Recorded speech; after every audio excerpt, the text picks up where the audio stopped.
Bonjour, c'est Evelyne Mester, l'auteur du livre Mon enfant, mon égal.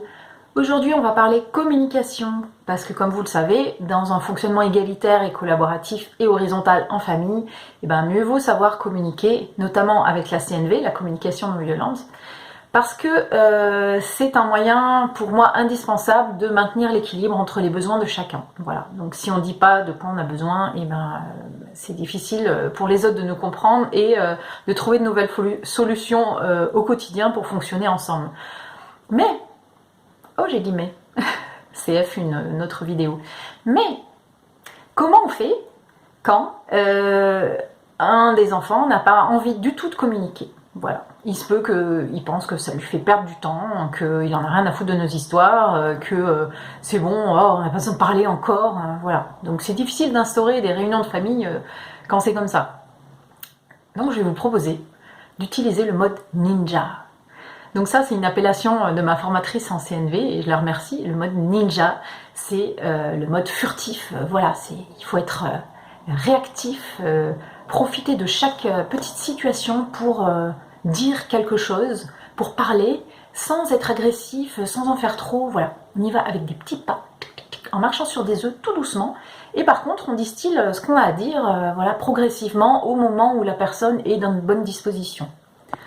Donc, il va falloir, pour pouvoir faire ça, que vous ayez été en introspection avant, pour pouvoir définir vraiment quels sont vos ressentis, vos besoins, et aller à l'essentiel. Donc en gros, c'est préparer sa phrase, et quand c'est le bon moment, voilà, gentiment, pouvoir dire, tu sais, hier, quand tu m'as claqué la porte au nez, c'était super difficile pour moi, et voilà, je me sens super triste depuis hier, quoi. Donc vous attendez pas comme d'habitude à des miracles, hein, ça veut pas dire que la personne derrière va s'intéresser à ce que vous ressentez, mais vous avez réussi à dire les choses. Et sur ce ton-là, sans être accusateur, sans être dans l'émotion, sans être à fond la caisse, il y a une chance que ça passe quand même mieux.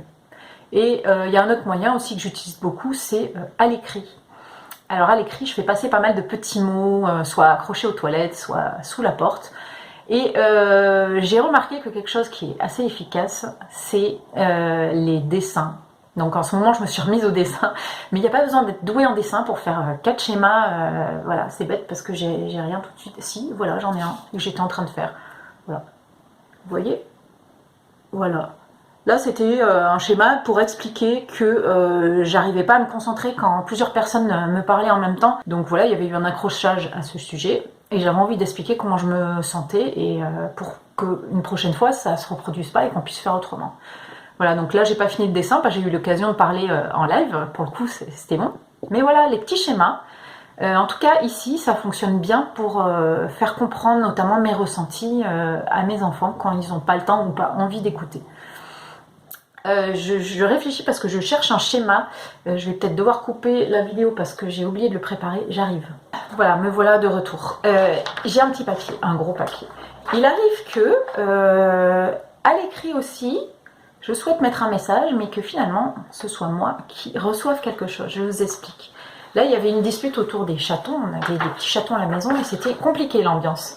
Donc j'avais affiché ça aux toilettes pour que chacun dans sa case puisse mettre ses ressentis, ses besoins, éventuellement des pistes d'action, comment on pouvait régler ça une autre fois. Comme vous voyez, j'ai passé beaucoup de temps à expliquer mes besoins, mes ressentis, bref, ça m'a fait du bien, comme d'habitude, c'est déjà une bonne chose pour moi, et j'ai eu envie de le communiquer à tout le monde, et de savoir où c'est qu'ils en étaient eux. Donc voilà la réponse de mes enfants. Rien. Et là, tada, stop de parler de ce sujet.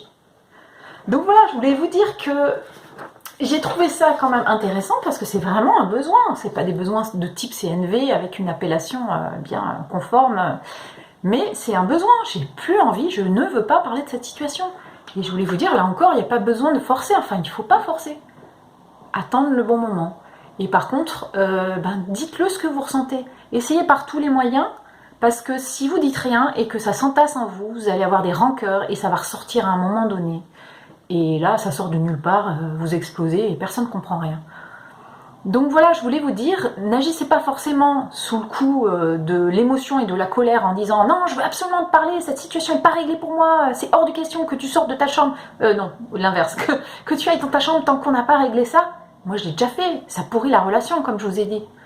Alors que là, ben, je laisse faire et je m'occupe de moi, de quoi j'ai besoin et j'essaye de me nourrir. Ok, là, tu te sens triste par cette situation et j'essaye de reprendre la responsabilité de ce qui vient de se passer, mais surtout de mes ressentis à moi, pour ne pas en rendre responsable mon enfant. Voilà. Et ce petit moment d'introspection est super utile, comme je vous disais, pour préparer votre phrase à un moment où vous n'allez pas laisser tomber, hein. Ça peut être quelques heures plus tard, ça peut être dans la journée, ça peut être le lendemain, où vous allez quand même dire votre ressenti. Voilà ce qui s'est passé pour moi quand on a fait ça et quand il s'est passé ça.